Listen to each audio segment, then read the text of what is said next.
Ya, bismillah. Assalamualaikum warahmatullahi wabarakatuh. Waalaikumsalam warahmatullahi wabarakatuh. Alhamdulillah dan katsiran thayyiban mubarakan fi kama yuhibbu rabbuna wa yarda. Asyhadu an la ilaha illallah wahdahu la syarika lah wa asyhadu anna Muhammadan abduhu wa rasuluh.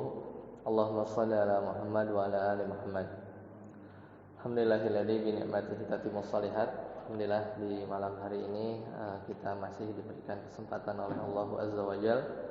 Ya, di antara nikmat yang patut kita syukuri adalah nikmat iman, nikmat Islam, dan semoga kita senantiasa istiqomah dalam menuntut ilmu hingga akhir hayat.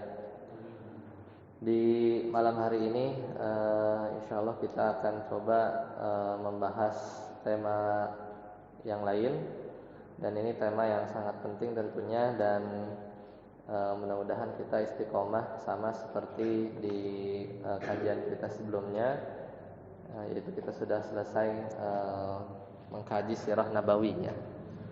Sampai berapa? 16 ya, 16 kali pertemuan. Cuman Anda belum sempat share soal ujiannya. Ujian lagi nanti ya, benar salah aja ya. Nanti yang ranking 1-nya siapa, ranking 2-nya siapa ya.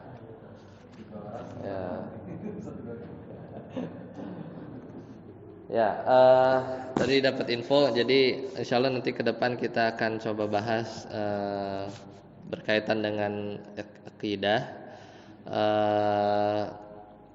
Kita buat 8 pertemuan dulu ya. Kita coba nanti kita lihat, mudah-mudahan kita senantiasa mendapatkan ilmu yang baru. Kalau tidak salah kan di sini tuh ada beberapa kajian kan, ada ulumul Quran ya, hadis arba'in ya, juga ada ya, bahasa Arab, fikih ya, dan mudah-mudahan kita menambah hasanah kita di pembahasan akidah ini. Ya insyaallah nanti slide-nya udah saya kirim, nanti dari situ ada silabusnya untuk 8 pertemuan ke depan insyaallah. Kita masuk, jadi rencananya kita coba rinci ya, kita rinci sedikit tentang rukun iman. Jadi memang topiknya mudah, sebenarnya topiknya mudah, cuman kadang di pembahasan-pembahasan mana yang mesti kita tahu ya, yang sifatnya harus ya, ada juga mungkin sebagai hasanah ya, tapi nanti kita nggak akan banyak membahas ikhtilaf ya, tapi kita lihat kepada pokok ya dari keimanan ini, karena beda dengan fikih ya. Kalau fikih memang banyak yang bisa didiskusikan ya, adapun akidah kita coba murajaah ya, atau juga kita tekankan kembali ya pelajaran-pelajaran yang mungkin bisa jadi kita luput, atau juga kita dalam mengajarkan ke keluarga, oh ternyata bisa jadi baru tahu ya, baru tahu. Ya, jadi nanti ke depan ya pembahasannya tentang iman kepada Allah, kemudian iman kepada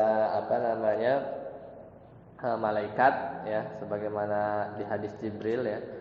Kemudian kepada kitab-kitab ya, nanti juga kita lanjutkan iman kepada ya para nabi dan rasul. Nanti kita rinci beberapa pertemuan. Jadi mudah-mudahan kita dapat ya, dan berkaitan dengan keimanan ini ya sifatnya memang abstrak ya. Abstrak. Jadi yang real konkret itu buahnya.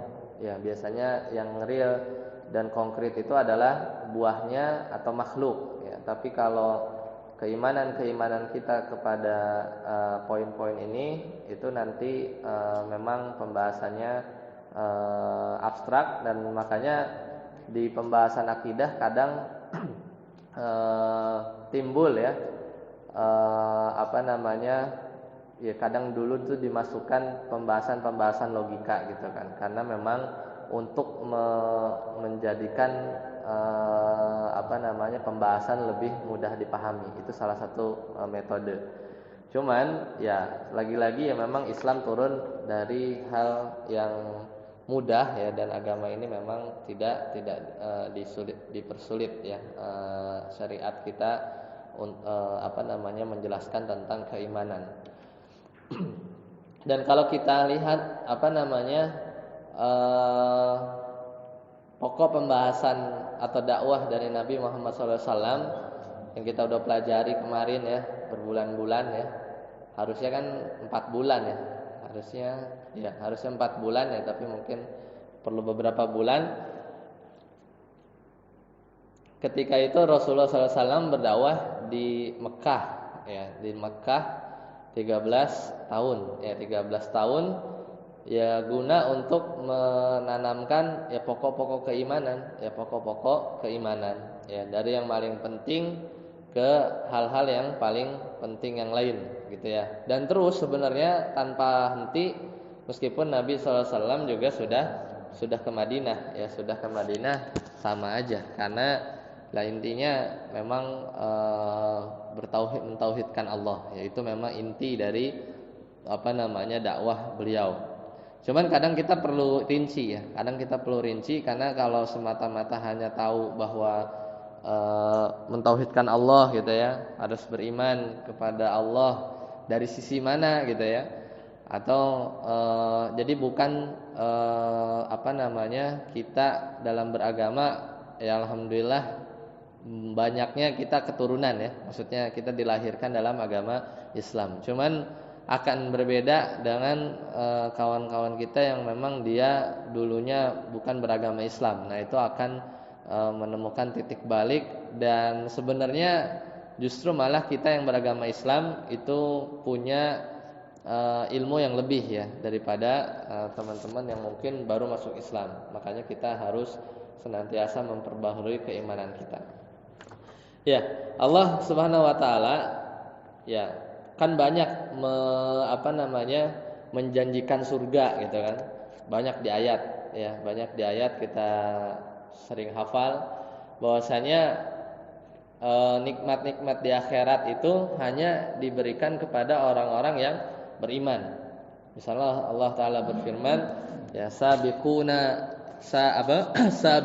ya ila maghfiratin min rabbikum wa jannatin arduha ka'ardis samai wal ard uiddat lil ladzina amanu billahi wa rasulih.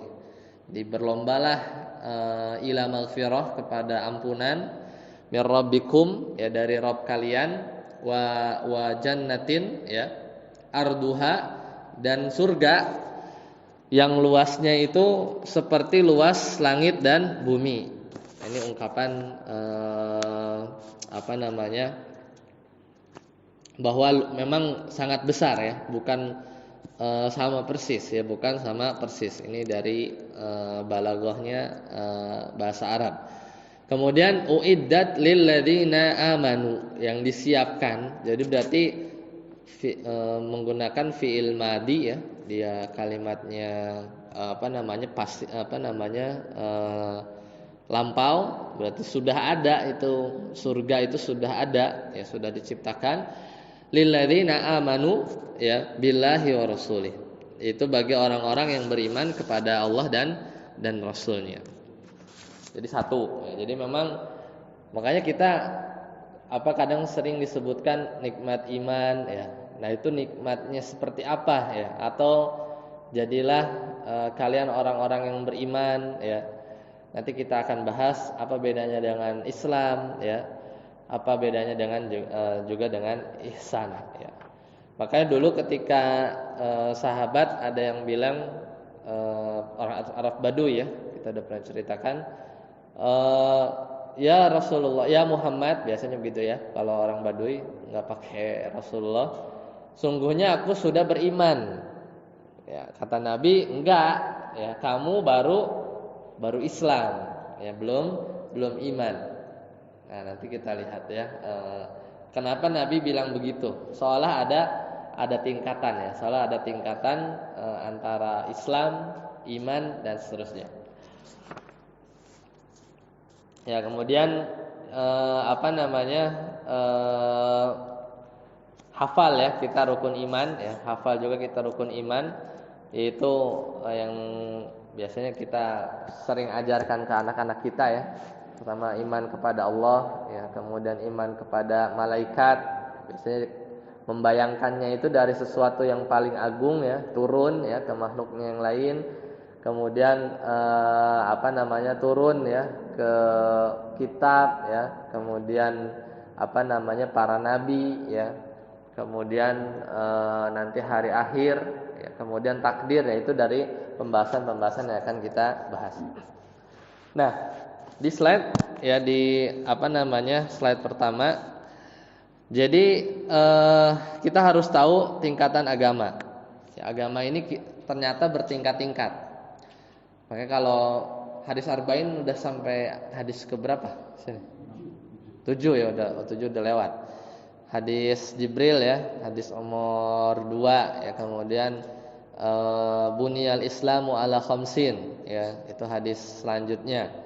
Kemudian ada hadis juga yang mirip ya, diriwayatkan yang lain. Nah, tingkatan agama memang dalam agama ini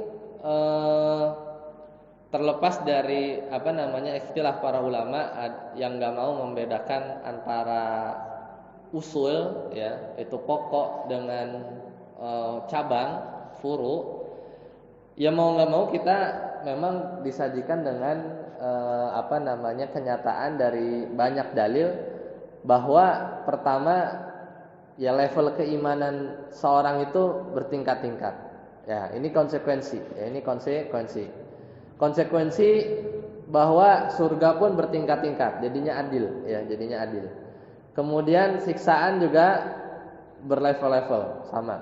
Ya, jadi mau nggak mau, ya, dalam agama ini juga ada yang paling bawah, ada yang paling atas dari segala aspek, ya, dari segala aspek.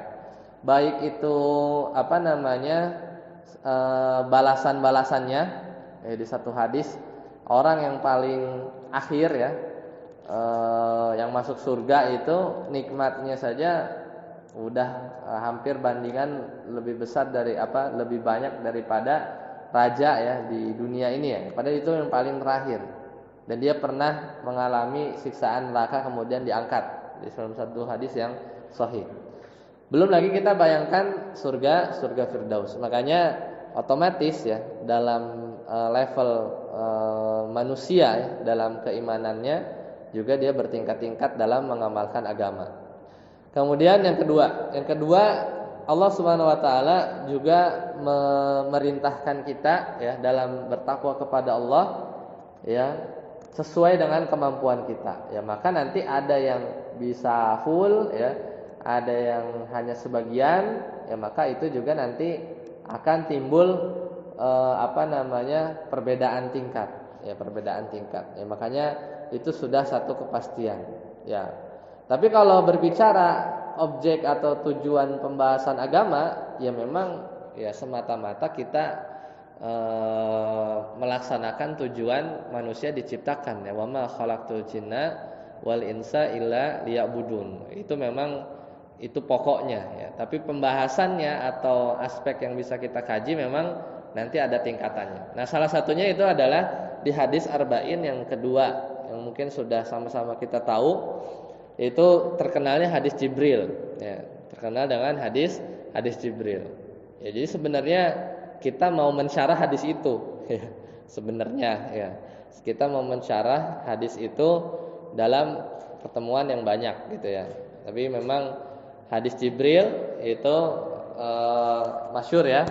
Jadi ketika diriwayatkan dari Umar juga, seperti hadis yang pertama, yaitu innamal a'malu binniyat. Nah, Anda bacakan ya sambil mungkin pernah dengar ya hadisnya ya. Jadi diriwayatkan dari Umar bin Khattab ya. Ketika itu Umar bin Khattab beliau berkata, "Bainama nahnu inda Rasulillah sallallahu alaihi wasallam dzata yaumin." Waktu itu kami sedang duduk-duduk ya, di satu hari, ittala alaina rajulun syadidu bayadis thiyab. Kemudian datang ada seorang yang dia rajul, seorang lelaki putih ya, bajunya syadidu sawa isa'ri, rambutnya hitam, ya. La yura alaihi atharus safar, dan yang enggak tercermin di dirinya itu bekas-bekas safar. Karena kalau sahabat nggak tahu, mestinya dia orang jauh. Kalau orang jauh berarti dia harusnya dari perjalanan yang jauh, karena dulu nggak ada kendaraan tertutup ya. Ada ya, paling ya ada sih kayak kereta yang ketutup gitu ya, kayak apa namanya. Tapi pasti ada bekas safarnya. Yang orang kita juga misalnya pergian ya, mau naik ojek online lah apa gitu ya, pasti ada bekas letihnya. Nah kemudian yang menarik ya dari hadis yang panjang, kemudian tiba-tiba dia datangi Rasulullah SAW, duduk di depannya, kemudian berkata, ya Muhammad, manggilnya pakai nama, ya Muhammad, akhbirni anil Islam, ya, kabarkan aku tentang Islam. Maka dijawablah dengan Islam yang kita kenal, yaitu apa? Engkau bersaksi ya, tidak ada ilah yang berhak diibadahi kecuali Allah, dan sesungguhnya Muhammad SAW adalah Rasulullah, ya. Wa yuqamas shalah, ya, kemudian wa tuqimas shalah, mengerjakan salat, wa tu'tiyaz zakah, sampai mengejarkan haji, ya. Kemudian yang bikin kaget, sadaqta, engkau benar. Nah ini yang membuat para sahabat itu akhirnya terheran-heran, ya. Dia yang bertanya tapi dia yang membenarkan. Kemudian dia tanya lagi, fa akhbirni anil iman, ya, fa akhbirni anil iman, ya. Kemudian dijawab oleh Nabi SAW dengan, ya, antu'mina billahi wa malaikatihi wa kutubihi wa rusulihi wal yaumil akhir wa tu'mina bil qadari khairihi wa syarrihi, ya. Jadi dijawab dengan rangkaian rukun iman yang kita kenal. Sadaqta, kemudian dijawab lagi, ya engkau benar, ya. Nah ini yang bikin kaget ya. Apa fa'ajabna lahu, ya. Kita heran-heran sama itu orang, ya. Yas'aluhu, ya, dia yang nanya, wa yusaddiquhu, tapi dia yang membenarkan, ya. Nah kemudian ditanya lagi, fa akhbirni anil ihsan. Nah kemudian dijawab, kata Nabi SAW, anta budallah, engkau beribadah kepada Allah, ka'annaka tarah, seolah-olah engkau melihat Allah. Fa in lam takun tarahu fa innahu yarak, karena mustahil, nggak bisa kita lihat Allah. Maka kata Nabi, fa in lam takun tarah, maka kalau kamu nggak bisa melihat Allah, fa innahu yarak, maka yakinlah bahwasanya Allah itu melihat engkau. Ya, nanti kita bisa melihat Allah tapi di akhirat kelak, ya, di akhirat kelak kalau masuk surga. Nah, poinnya di sini di hadis Jibril banyak syarahnya, ya. Kita bisa lihat di hadis-hadis arba'in. Tapi di sini yang datang tahu ya, di sebagian riwayat tuh udah 3 hari baru Umar dikasih tahu siapa yang datang 3 hari yang lalu gitu ya. Jadi falabis tumalian, maka udah lewat berhari-hari, nggak ada yang tahu tuh kejadian hari Senin misalnya ya. Baru dikasih tahu hari Kamis gitu ya. Baru dipanggil, ya Umar. Ya, apa namanya? Atadri manisail. Kamu tahu nggak yang datang kemarin gitu kan?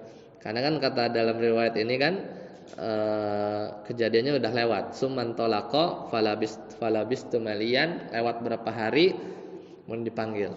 Nah, maka Allahu wa rasuluhu a'lam, maka kata Nabi fa innahu Jibril. Nah, yang menarik, atakum, mereka dia malaikat Jibril datang kepada kalian, yu'allimukum dinakum, pengen ngajarin agama. Nah, jadi satu poin menarik, cara ngajarin itu adalah nanya, ya, ada yang nanya. Jadi di majelis gitu ya, karena nggak ada yang nanya, ternyata ustadznya minta tolong tanya ini ya. Jadi supaya orang tahu, ya. Jadi salah satunya ya bertanya. Ya dimanapun dulu kita di sekolah gitu ya, kadang kita dapat ilmu gara-gara orang nanya. Dan bukankah para ulama juga bikin buku tanya jawab, ya kan? Ada kumpulan fatwa. Itu kan isinya ini. Q answer kan? Tanyaan jawaban. Ya itu kan kita berarti banyak belajar justru dari tanya jawab, ya, tanya jawab. ketimbang materinya, ya, ketimbang materinya. Nah, perhatikan, karena yang ngajarin ini malaikat Jibril. Berarti dia nanya itu bukan asal ceplos, ya. Pasti ada maksudnya. Apalagi di akhir Nabi sallallahu alaihi wasallam bilang atakum, ya, yu'allimukum, ya. Jadi dia sampai ditegaskan 2 kali. Malaikat Jibril datang ke kalian, bukan ziarahi datang gitu, ya, tapi yu'allimukum dengan maksud, ya, dengan maksud tujuannya ngajarin, bukan mau ketemu siapa-siapa lagi, ya. Maksudnya maksud yang tidak ada maksud lain kecuali yu'allimukum dinakum, yaitu agama kalian. Maka pertanyaannya itu, ya, berurut. Dan biasakan hadis wahyu, ya. Kadang memang wahyu itu dia penyampaiannya beda-beda. Yang paling indah itu Al-Qur'an, memang nggak ada duanya. Tapi kalau hadis memang karena manusia, ya, dengan bahasa Arab disampaikannya gitu, ya, mudah dipahami. Kemudian kadang perawinya juga, ya, juga manusia biasa gitu kan. Tapi kontennya dia wahyu. Maksudnya nggak dari sisi matan ini ada maksud, ya, ada maksud yang bisa kita ambil, ya, mulai dari urutannya, ya. Mulai dari urutannya, kenapa yang ditanya duluan itu Islam, kemudian benar, ya, kemudian iman, kemudian benar, ya, kemudian ihsan. Nah, ini menunjukkan urutan. Jadi paling rendah dari martabatuddin, yaitu tingkatan agama, adalah Islam, ya. Kemudian naik, yaitu iman. Yang paling sulit yang kedua, dan yang paling tinggi adalah ihsan. Nah, beda dengan Al-Qur'an. Kalau Al-Qur'an kadang karena dia nilai sastranya tinggi, kadang kalau ini kan normal, ya. Kalau misalnya kita nulis skripsi kan dari pendahuluan gitu, ya. Membuka, isi, diskusi gitu kan, penutup, rekomendasi, saran. Nah, gitu kan. Kalau mau baca cepat, entah baca abstrak atau balik ke kesimpulan. Oh, intinya ini gitu kan. Ya umumnya begitu tulisan-tulisan kita. Hadis juga kadang ya intinya di belakang gitu. Tapi kalau Al-Qur'an kadang nggak begitu. Nah, ini dia ada di pembahasan yang lain. Tapi masih bisa tetap dipahami kalau kita tahu caranya, ya. Contoh lah misalnya untuk bedain, ya. Mumpung lagi ingat di surat Al-Baqarah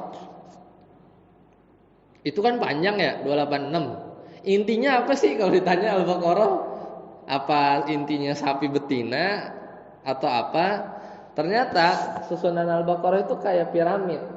Jadi kalau 286 dibagi belah 2, pas itu di juz kedua, ya, kalau lembarnya dibalik nih, ya. Ya, antum buka Al-Baqarah kan 286, terus dibagi 2 kan 144, ya, 143, 144. Nah, itu intinya di situ. Wa ja'alnakum ummatan wasatan litakunu syuhada. Dan telah kami jadikan kalian umat yang wasat, itu tengah, pertengahan, pas. Itu pas di Al-Baqarah dibelah 2 tuh di situ ada kata wasaton, wasit, tengah. Emang intinya itu. Kenapa? Karena di surat sebelumnya Al-Fatihah ngomongin maghdubi alaihim, yang ngomongin waladhdallin, itu contoh umat yang enggak pertengahan. Kemudian syarahnya Al-Fatihah, ya, dibaca itu, ya, dari ayat 1 Al-Baqarah, ya, sampai ketemu itu cerita Yahudi, cerita Nasrani, pokoknya jangan kayak gitu kan. Nah, di tengah-tengah tuh intinya adalah telah kami jadikan kalian, itu para sahabat, ummatan wasaton. Nah, kadang bentuknya begitu.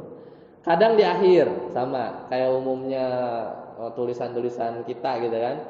Pembukaan dulu, intinya di belakang. Kadang di depan, ya.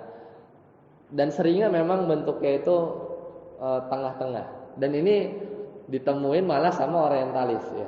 Jadi pola, karena untuk menuduh tuduhan kepada Al-Qur'an bahwasanya Al-Qur'an itu nggak sistematis. Ya, orang turunnya aja loncat-loncat kan. Ini surat ini taruh sini gitu. Kagak nyambung. Terus kita baca juga, ini kok kayak apa atau bahas apa terus hilang gitu. Nah, ya karena kita nggak tahu susunannya gimana. Ternyata pas dikaji itu banyak bentuk ya, banyak bentuk. Nah, kalau kita belajar itu memudahkan kita memahami inti dari satu surat. Nah, tapi kalau ini ya balik lagi ke hadis, karena Nabi SAW dijuluki dengan Jawami'ul Kalim, yaitu ngomongnya pendek, singkat, tapi padat berisi ya, padat berisi, namanya Jawami', kayak yang mengumpulkan kalimat. Jadi kalimat Nabi itu kayak pendek-pendek. Misalnya di hadis Arba'in juga ada la dororo wala diror. Udah gitu doang. La dororo wala diror. Jangan memudorotkan orang dan jangan juga ya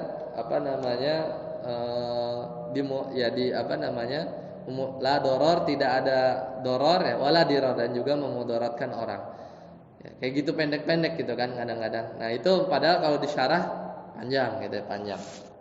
Nah ada model begini, ini kan narasi, karena yang menarasikannya adalah Umar bin Khattab ya, Umar bin Khattab. Nah maka kesimpulannya, tingkatan pertama Islam itu mulai dari syahadatain, sholat, zakat. Zakat di sini kalau syahadatain tahu lah ya, insyaallah 2 kalimat syahadat. Ini satu-satunya amalan yang nggak perlu niat. Soalnya kalau sholat harus pakai niat, zakat harus pakai niat, puasa, haji juga pakai niat. Lah kalau syahadat butuh niat, gimana caranya? Sedangkan syarat niat itu adalah Islam. Jadi masa harus jadi kayak telur sama ayam kan? Syahadat yang satu-satunya amalan yang nggak pakai niat, maksudnya niat karena niat itu nggak bakal sah kecuali dia masuk Islam, paham ya maksudnya? Nah itu teka-teki fikih ya. Salat ini salat 5 waktu ya, sepakat para ulama, meskipun di situ salat maksudnya kan salat, tapi kan salat banyak ya, tapi semua ulama ijma maksudnya salat di sini adalah salat yang 5. Zakat di sini ya, seingat Anda jumhur ya, nanti kita masuk lah ya pembahasan di lain kesempatan, itu adalah zakat mal ya, bukan zakat yang harta kita itu ya, zakat yang ada haul sama nisab ya. Tapi sebagian menarik maknanya adalah zakat, termasuk zakat fitrah dan lain-lain. Tapi yang wajib memang itu ya, itu karena bukan harta kita ya, bukan harta kita. Dan itu yang diperangi sama, kalau kita terusin syirahnya, itu di zamannya Abu Bakar ya, Abu Bakar itu zakat yang model begitu ya, yang ada haul nisab ya, zakat yang memang harus ditunaikan oleh masing-masing mukallaf ya. Kemudian puasa Ramadan, haji kalau mampu ya, haji kalau mampu. Nah, sekarang mampu di sini banyak ya, banyak pembahasannya ya, intinya maslahatun banyak, bisa fisik kuat, kadang harta nggak ada ya, harta ada fisik nggak ada, kadang harta ada fisik ada juga, udah nyampe sono ya, pas di Arafahnya di sebagian rukun haji kadang kita kelewat kan, mau nggak mau jadinya bayar dam gitu kan. Memang statoptum tuh di semua aspek di haji. Makanya kan di teman-teman itu yang Mina kemarin tuh ya, habis 10 Zulhijjah itu kan, Mina itu kan bermalam harus di Mina gitu ya. Tapi karena emang udah hampir 1,1 lebih ya, makanya pemerintah Saudi itu bikin Mina Jadid ya. Nah sebagian jamaah Indonesia tuh ada yang bermalam atau hotelnya di situ. Sebagian kayak nggak enak, udah kagak sah nih gitu kan, atau nggak sesuai sunnah gitu kan. Ya fatwa-fatwa para ulama di sana ya haji ya mau gimana, karena penuh gitu kan. Ya ada yang maksain ke Mina ya, akhirnya tidurnya di jalanan gitu ya. Terus di Saudi juga ada program ini di departemen agama mereka itu bikin kalau yang buat disabilitas itu ada satu yang bawa ada satu pendamping gitu ya. Itu untuk menurunkan tingkat beralasan ya bagi orang-orang asli Saudi untuk yang nggak bisa haji dikarenakan disabilitas gitu ya. Nah, itu kan bagian juga dari mastata'tum. Nah, poinnya 5 ini adalah semuanya amalan lahir ya, semuanya amalan lahir. Kemudian yang iman, nah mulai dari beriman kepada Allah ya sampai takdir, ini adalah amalan-amalan batin. Nah, jadi itu 2 ya yang kita bisa tangkap dari hadis itu. Nah, yang terakhir ihsan. Ya, ihsan ini adalah puncaknya ya, puncak dari Islam, iman dan ihsan. Ihsan ini paling puncaknya. Caranya 2. Cuman yang bisa diaplikasikan 1 ya. Yang pertama bahwasanya ya sesungguhnya ka'annaka ya tara. Seolah-olah kamu melihat Allah. Makanya bahasanya juga pakai kaf ya. Seperti ya, ka'annaka tara. Karena memang Nabi SAW paham manusia nggak bisa ya melihat Allah di dunia ya.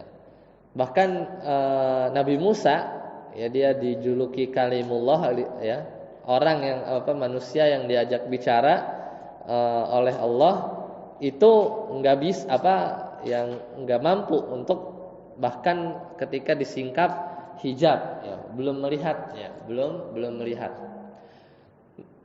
Kondisi kedua ya yang berkaitan dengan melihat ketika Nabi SAW Isra Mi'raj ya, ketika cerita pulang yang menceritakan sampai arsy-nya Allah, karena saking dekatnya para sahabat nanya, apakah engkau melihat? Enggak. Bahkan itu ya anggaplah kita berpendapat bahwa benar-benar zatnya Nabi SAW yang ikut naik Mi'raj, maka fisik dan ruhnya Nabi itu sangat dekat dengan arsy-nya Allah. Tapi ketika para sahabat tanya, apakah engkau melihatnya? Enggak, karena tertutupi oleh hijab, karena memang nggak mampu ya. Namun beda nanti kalau di akhirat itu perawakan kita akan beda ya, tentunya akan beda dan Allah akan mampukan kita untuk melihat Allah. Nah, kalau nggak bisa maka ya fa in lam takun tarah fa innahu yara. Maka sesungguhnya Allah itu melihat engkau. Nah, ini tingkatan yang paling terakhir.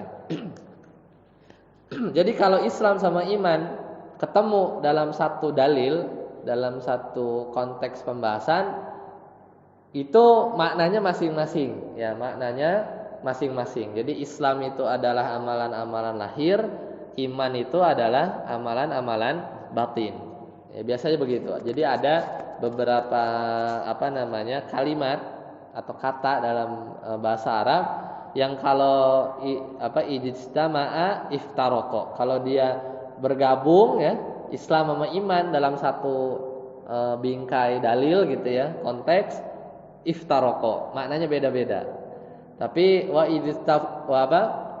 idaftaraqo ijtama'at. Tapi kalau dia kepisah ya, Islam dibahas kayak misalnya bunyal Islamu ala khamsin gitu ya, atau iman ya dibahas tentang tingkatan iman, bahwasanya iman itu terdiri dari 73 cabang ya kan.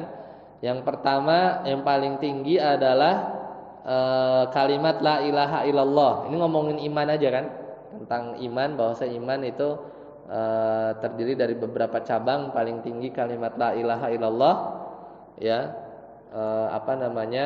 beriman ya kepada Allah.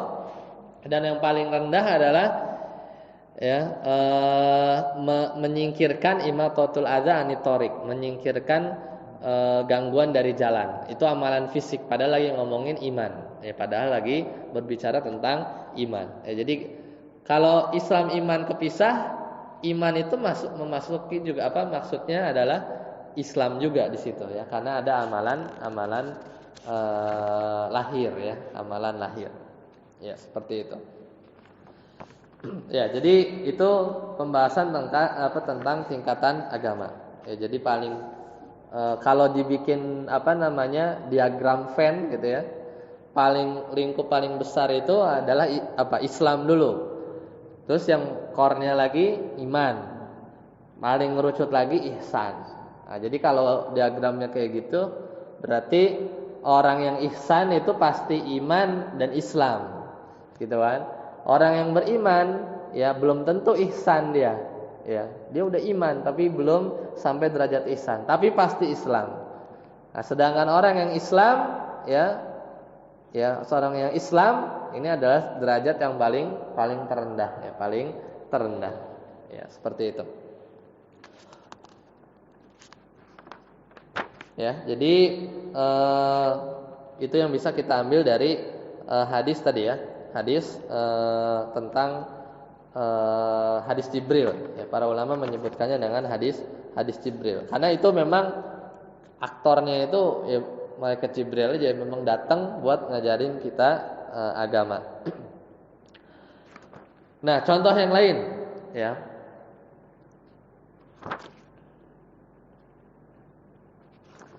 Yang tadi ya, misalnya hadis Nabi SAW kita pernah dengar ya, al-muslimu ya, seorang muslim itu man salimal muslimuna min lisanihi wa yadihi. Ya, jadi seorang muslim itu adalah orang yang orang-orang muslim itu selamat daripada gangguan lisan dan tangannya. Ya. Maka di sini Nabi ya berbicara tentang muslim ya, tanpa menyebutkan mukmin. Kan tidak bilang al-mu'minu man salimal mu'minuna gitu kan, enggak gitu kan, tapi al-muslimu man salimal muslimuna min lisanihi wa yadihi. Di sini Nabi hanya menyebutkan muslim tanpa menyebutkan mukmin. Nah, berarti kan sendirian. Ada kata-kata Islam ya, atau muslim sendirian, maka otomatis di situ juga mukmin, gitu ya. Kita memahaminya enggak terpisah. Kalau memang disebutkan sendirian, ya. Tadi juga contoh yang tadi ya, misalnya al-imanu bid'un wa sab'un. Iman itu ya bercabang-cabang hingga 70 cabang. Paling tinggi yaitu perkataan la ilaha illallah.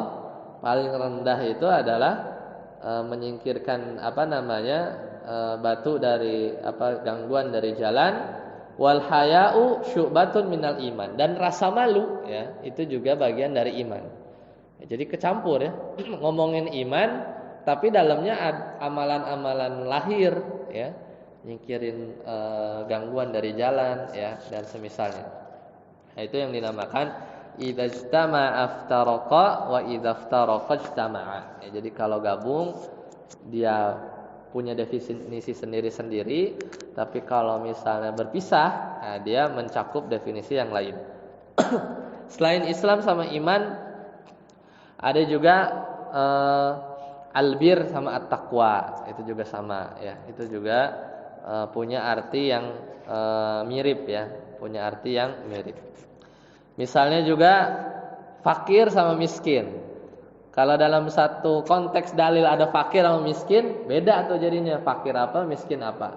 Tapi kalau di ayat wal masakin misalnya, miskin aja dalam ayat itu masuk juga fakir gitu ya. Jadi kalau dipisah malah dia maknanya membawa temennya. Kemudian munkar sama fahisyah, sama juga tuh, munkar sama fahisyah. Kalau munkar lain ya, kalau disebutnya bareng ya, tapi kalau terpisah, munkar itu masuknya fahisyah juga. Kemudian bir sama takwa ya, albir sama at-taqwa itu juga sama ya, artinya kebajikan ya, kebajikan.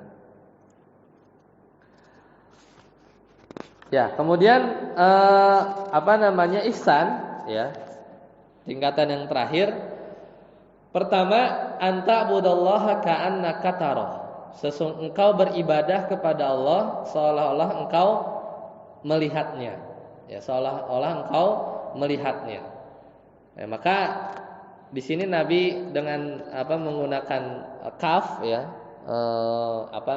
mengandaikan, karena Nabi SAW paham bahwa manusia itu nggak akan bisa di dunia, tapi nanti di akhirat maka Allah akan mampukan, ya Allah akan mampukan manusia melihat wajah Allah ya, seperti kita dengan jelas ya, seperti kita melihat rembulan ya di malam ya, di malam hari ya, jadi benar-benar jelas tanpa berdesak-desakan ya, itu di hadis yang panjang.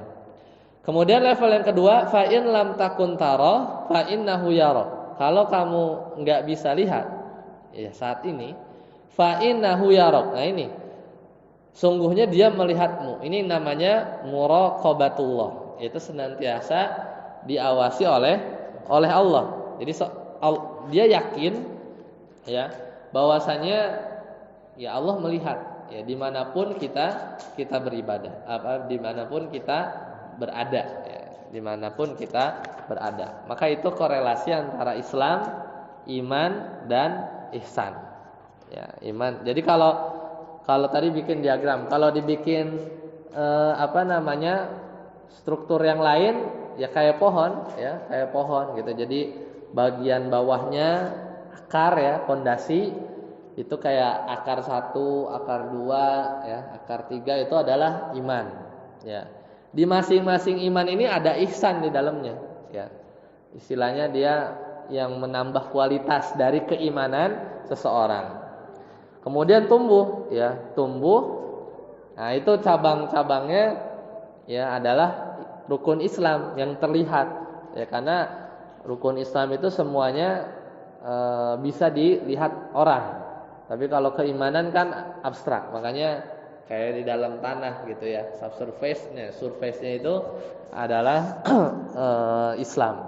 Dan sama di masing-masing Islam ini ada ihsan yang menambah kualitasnya.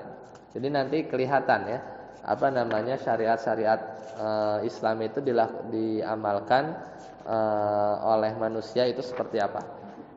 Ya baik.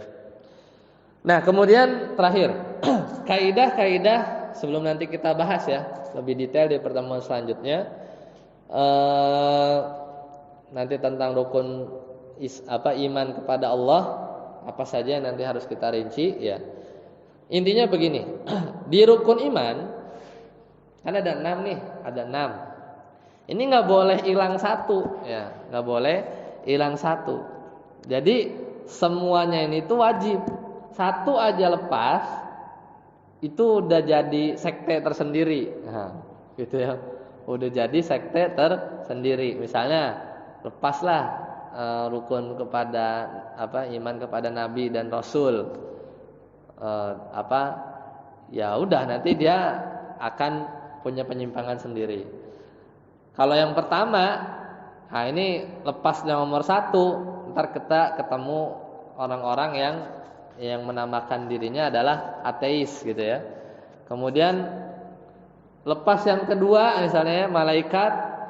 Nah ini nanti dia ya akan banyak penyimpangan ya, soalnya dia nggak merasa diawasi ya, nggak ada yang mencatat dan yang lain. Nggak percaya kitab ini juga sama ya. Ya akan punya penyimpangan yang lain. Kemudian nggak percaya nabi satu aja ya, itu juga akan berakibat mendustakan semuanya jadinya. Kayak misalnya firman Allah Ta'ala ya, yang menggambarkan kaumnya Nabi Nuh ya kan. Kadzabat ya, ini orang kaumnya Nabi Nuh ya, kadzabat qaumu Nuhin ya. Nabi Allah ya, di surat apa ya? Kita lihat biar Anda tahu pastinya ya. Kadzabat ya qaumu Nuh ya. Nah, ayat Asy-Syura ya, surat Asy-Syura. Allah Ta'ala berfirman, kadzabat qaumu Nuhinil mursalin. Sungguh ya kaumnya Nabi Nuh kadzabat, telah mendustakan al-mursalin, para rasul. Padahal Nuh itu rasul pertama ya. Tapi gara-gara mereka mendustakan Nabi Nuh, sama dengan juga mendustakan mursalin. Padahal belum ada tuh rasulnya, ya. Kadzabat qaumun Nuhinil mursalin. Sungguh kaumnya Nabi Nuh telah mendustakan para rasul. Padahal yang didustakan saat itu dia cuman Nabi Nuh doang. Rasul itu baru satu. Rasul yang Nabi Muhammad, Nabi Isa, Nabi Ibrahim itu belum ada. Tapi udah didustain duluan. Jadi udah DP duluan ya, udah mendustakannya. Nah itu. Maka dari situ para ulama menghukumi mendustakan satu rasul, ente enggak percaya sama Nabi Muhammad SAW, tapi percaya sama Nabi Isa, Nabi Yakub, Nabi Ibrahim, Nabi Isa, percaya, tapi Nabi Muhammad enggak. Udah batal semua. Kadzabat qaumun Nuhinil mursalin. Bertetet semuanya. Jadi dustain satu, dustain semua. Makanya itu kaidah pertama ya. Kaidah dalam pembahasan dasar-dasar Islam. Jadi poin pertama adalah keimanan di seluruh 6 poin ini itu wajib, harus. Siapa aja yang ingkari salah satu, maka dia kufur, ya maka dia kufur. Enggak bermanfaat itu semuanya yang sisanya. Gagal 1, gagal 5, gagal 2, gagal 5. Gagal 5, ya gagal semuanya itu ya, lebih parah. Apalagi yang enggak punya ke-6-6-nya. Nah, dalilnya apa? Dalilnya di Al-Baqarah yang kita hafal 285. Allah Ta'ala berfirman, amana rasulu bima unzila ilaihi min rabbihi wal mu'minun kullun amana billahi wa malaikatihi wa kutubihi wa rusulih la nufarriqu baina ahadim mir rusulih. Jadi kan diurut tuh. Jadi Allah menyebutkan rukun iman itu sepaket ya. Jadi kepada Allah, para malaikat, para kitab dan rasulnya, dan mereka nggak ngomong la nufarriqu baina ahadim mir rusulih, kami nggak beda-bedain ya antara seorang pun dengan rasul yang lain. Wa qalu sami'na wa ata'na ghufranaka ya in rabbana wa ilaikal masir. Ya, jadi kami dengar, kami taat, kami minta ampun ya, dan kepada Engkaulah tempat kembali ya, tempat kembali. Ya, jadi Allah menyebutkan 5 rukun iman ya, 5 rukun iman di ayat tadi ya, di ayat tadi. Kemudian iman kepada takdir ya di ayat yang lain, iman kepada takdir di ayat yang lain. Misalnya Allah Ta'ala berfirman, inna kulla syai'in khalaqnahu biqadar. Ya, di banyak ayat. Nah, kemudian tadi ya, jadi konsekuensinya satu gagal maka gagal semua. Itu dari Al-Quran. Dari hadis ya, ketika Ibnu Umar radhiyallahu anhuma ditanya, ada sekelompok orang yang beriman dengan 5 rukun iman. Nah, jadi ini kasusnya dari hadis riwayat Imam Muslim. Jadi Ibnu Umar ditanya, ada sekelompok orang yang dia cuma beriman kepada 5 rukun iman, tapi enggak beriman pada takdir. Ini juga banyak penyimpangannya.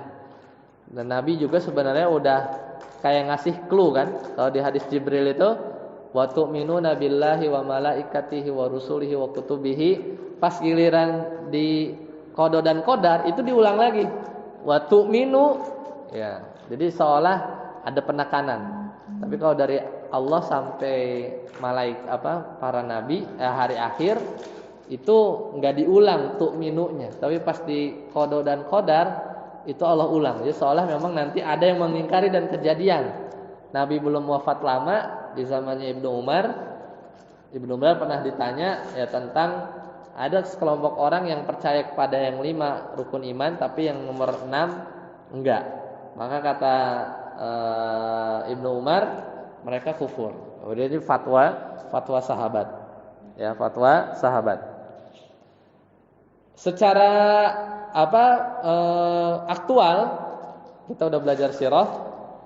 Orang-orang Arab musyrik ketika itu mereka percaya kepada Allah, ya. Mereka percaya kepada Allah, kemudian mereka nggak percaya sama hari kebangkitan, ya. Dia nggak percaya hari pembalasan, ini bagian dari rukun pada hari akhir.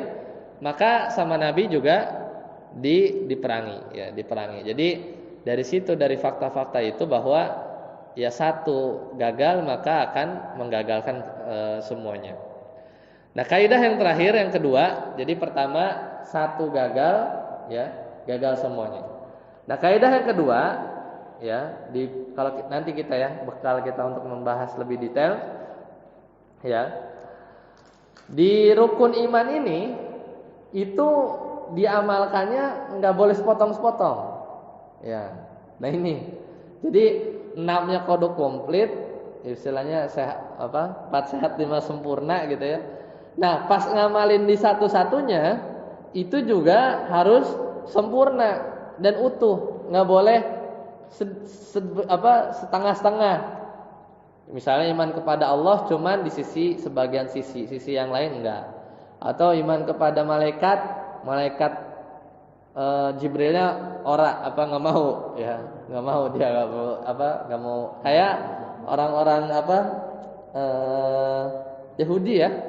Dia kan kesel banget sama malaikat Jibril kan, ya, karena ya, atau orang-orang Syiah misalnya yang menuduh bahwa salah ngirim wahyu gitu kan.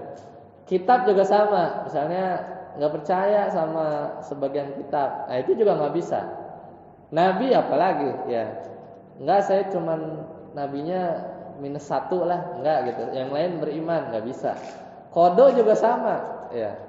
Kodo yang baik aja, yang ininya enggak gitu ya, enggak bisa juga. Hari kiamat, nah ini juga sama, ya, tidak bisa diimani oleh sebagian tidak secara utuh, ya, tidak secara utuh. Ya, jadi harus diimani seluruhnya, ya, harus diimani seluruhnya. Dan terakhir nanti dalam semua poin-poin rukun iman yang nanti kita akan bahas di pertemuan selanjutnya, itu harus sesuai dalil, ya, karena semuanya mesti ada dalilnya, ya. Dalil yang umumnya sih ya pakai hadis Jibril, ya, kalau rukun iman tuh yang paling gampang, atau dari Al-Qur'an tadi misalnya Al-Baqarah 285. Nah, itu untuk yang kaidah 1, pokoknya kudu lengkap gitu kan. Nanti di Al-Qur'an ada gitu kan. Nah, poin yang kedua tadi di masing-masing poin harus utuh, berarti kan nanti di situ ada rinciannya. Nah, itu yang nanti kita akan bahas. Karena nggak boleh kita membahasakan atau beriman. Kita udah iman, ternyata kita salah dalil yang dipakainya, gitu ya. Misalnya ya dalil yang tidak disepakati oleh ulama itu dijadikan dalil sebagai atau dalam topik keimanan lah, keimanan dalam pembahasan yang kita kita akan bahas. Contoh misalnya kita ada orang yang dia misalnya beriman kepada Allah, dia meyakini bahwa Allah itu sang pencipta, bahwasanya Allah yang menciptakan ada, ya, yang nggak ada jadi ada, gitu kan. Ya, kemudian ya ini disepakati juga ya sama orang-orang yang beriman kepada Allah, ya, karena mereka meyakini bahwasanya ya alam semesta itu dia sifatnya jadi kan gini. Ini contohnya ada jelimet ya, soalnya harus detail. Kan alam ini Allah duluan ada, ya. Allah itu duluan ada. Ada orang yang dia juga berkeyakinan dalam dirinya bahwa alam semesta juga dari dulu ada, ya. Bahasa yang mungkin pernah dengar, satu itu abadi. Kalau abadi itu kesono masa depan sampai tanpa putus, gitu kan. Kalau masa kebelakang tanpa putus namanya apa? Azali, ya kan. Kalau mundur sampai enggak batas itu azali. Nah, Allah itu kan ada dari zaman azali, makanya para ulama menyebutkan seperti itu.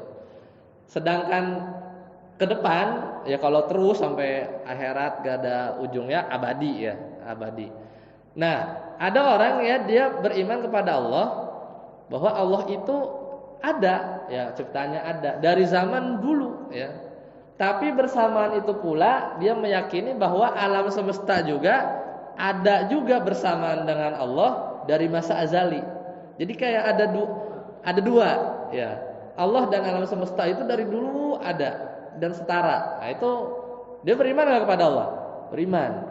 Cuman dia meyakini ya bahwasanya ya ada makhluk yang juga azali bersama Allah. Tapi itu pembahasannya nanti detail. Ya, itu maksudnya nggak aci tuh kayak gitu ya. Jadi harus benar memahami dalilnya, tidak dari interpretasi yang salah gitu ya. Atau contoh yang gampang, yang beriman kepada Nabi tapi dalilnya nggak pas. Misalnya ada orang dia beriman kepada Nabi ya. Misalnya orang beriman kepada Nabi Isa, beriman nggak? Beriman.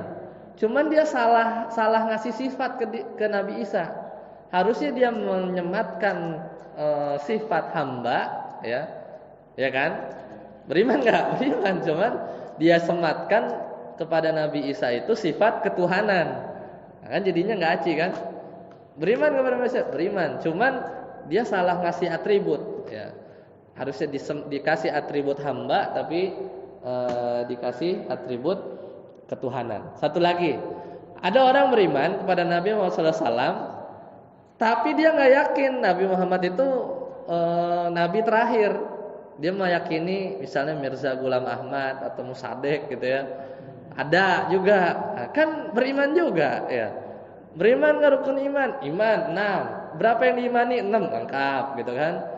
Berarti nggak ada bolong satu ya, dicek satu-satu iman kepada Allahnya gimana nih gitu kan. Maksudnya ada kalau di MUI itu ada. Jadi waktu anak pelatihan itu di MUI, dia tuh ada tabel ini di divisi ini ya, penelitian dan pengkajian ya. Kan ini sekarang lagi heboh nih yang ya itu sebenarnya kalau pakai daftar pertanyaan atau ada tabel indikator gitu ya. Itu gimana menentukan satu sekte itu sesat apa enggak tuh ada checklist ya. Bisa ditanyain, bisa ditanya langsung ke simpatisan. Bahkan kalau di MUI itu kalau misalnya dia mau mengkaji satu sekte itu dia jadi muridnya ini, tapi nggak ketahuan. Mungkin kayak macam Intel gitu. Jadi dia masuk, dia ternyata ikut di situ melihat orang tuh ngasih duit ya sama si siapa gitu kayaknya, itu sampai masuk akhirnya dapat ini, baru nanti di konfidensial gitu ya, sampai masuk dia sampai di kayak kan ada ya dulu tuh ya, itu di divisi pengkajian dan biasanya pakai scoringnya ada. Nah balik lagi pas lagi misalnya dengar ngajinya, ternyata ada nabi yang lain gitu kan, nah itu nggak aci itu ya. Dia beriman kepada Nabi iya, Nabi Muhammad iya. Kan Nabi beriman kepada Nabi, ya. Pas dicek lengkap gak Nabi semua beriman? Ya, dari Nabi Adam sampai Nabi Muhammad. Dirinci lagi. Emang kenapa kamu beriman kepada Nabi Muhammad? Emang imannya gimana? Oh iya beriman. Pas digali keceplosan misalnya. Tapi nanti ada Nabi yang lain lagi. Nggak bisa gitu ya, batal. Nah itu tiga kaidahnya ya, yang jadi pegangan bersama dalam membahas rukun iman. Makanya nanti kita perlu rinci ya, semoga kita bisa lanjutkan di pertemuan yang akan datang. Sampai sini dulu. Subhanakallahumma bihamdika asyhadu an la ilaha illa anta astaghfiruka wa atubu ilaik. Assalamualaikum warahmatullahi wabarakatuh. Ya, pas 1 jam ya.